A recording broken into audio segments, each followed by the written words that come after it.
आज जो परिस्थिति देश का बदलाव का मोड़ ले रहा है, युवाओं में एक अलग जोश और आक्रोश देखा जा रहा है।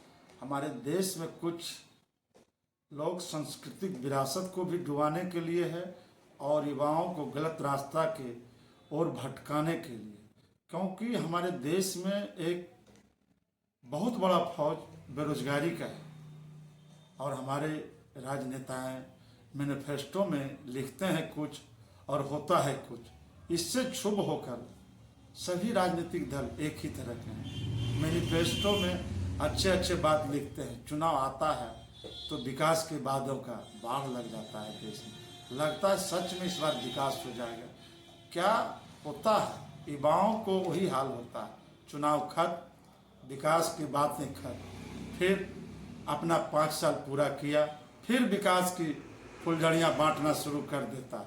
हमारे युवा दिग्भ्रमित हो जा रहे हैं, पढ़ लिख रहे हैं, उच्च शिक्षा गुणवत्तापूर्ण लेते हैं, उसके बावजूद भी अपने देश में उसे उचित सम्मान नहीं मिलता है, जो कि बहुत ही दुखद एवं निराशाजनक है। युवाओं को हतोत्साहित नहीं होना चाहिए, क्योंकि आप शिक्षा ग्रहण किए हैं उचित, आप मोटिवेशनल भी बन सकते हैं। रोजगार लेना ही जीवन का मुख्य ध्येय नहीं होना चाहिए, रोजगार देने वाला बनिए, जिससे कि आप अपने समाज, परिवार, राज्य, जिला, देश का नाम गौरव कर सकते हैं और अपने समाज में कुरीतियों से लड़ने का उद्देश्य बनाइए। जो हमारे युवा भटक रहे हैं उसे बना।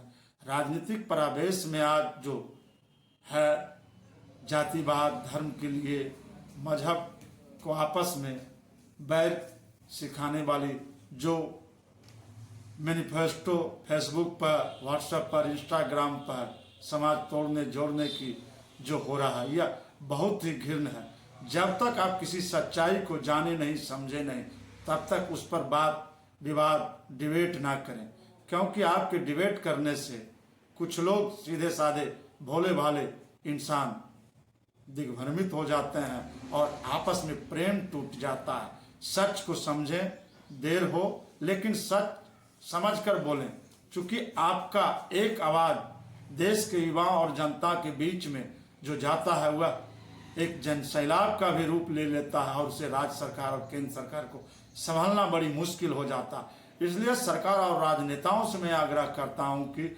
युवाओं का जो बेरोजगार का फौज तैयार हो रहा है वह कैसे कंट्रोल होगा। जनसंख्या बढ़ता जा रहा है और आप जो बहालियां हैं उसे सीट भी कम करते जा रहे हैं। बहाली की प्रक्रिया इतना धीरे है जिसका हिसाब नहीं है। अगला सरकार बहाली निकालता है, दूसरा सरकार आता है तो उस बहाली पर प्रक्रिया होता है, उसके बाद कहीं प्रश्न पत्र लीक हो जाता है, कभी फिर से रद्द करके फिर से एग्जाम लेने की बात आता है। यह त्रुटि हो जाने से हमारे युवा दिग्भ्रमित होता है। मैं आपसे आग्रह और विनम्र पूर्वक कहना चाहता हूं कि ठोस रणनीति सरकार आती है, जाती है, जनता और हमारे नौजवान साथी फौलाद इसी देश का है और इस देश में ही रहेगा, इस देश के साथ ही जीना मरना है। तो फिर एक निश्चित समय जो बहाली निकलता है, निश्चित तिथि हो, आज बहाली निकल गया, इतना तारीख को एक निश्चित डेट में परीक्षा होगा, एक निश्चित डेट में परिणाम आएगा, एक निश्चित डेट में ज्वाइनिंग होगा। इस पर अगर कार्य किया जाए तो मेरा देश, राज्य, जिला चौमुख विकास करेगा और भारत देश जिस तरह से सभी जगह सारे देश में हमारे युवा साथी, नौजवान, बुद्धिजीवी अपना परचम लहरा रहा है, तो देश का सर्वांगीण विकास होने से कोई रोक नहीं सकता है। लेकिन मुझे देश के सभी राजनेताओं से हम एक ही बात कहेंगे कि हमारे युवा को एक अच्छा प्रेरणा का स्रोत मिले और रोजगार मुहैया कराएं, और जिससे कि हमारे युवा को सही मार्ग मिले और देश तरक्की करे। जय हिंद, जय भारत।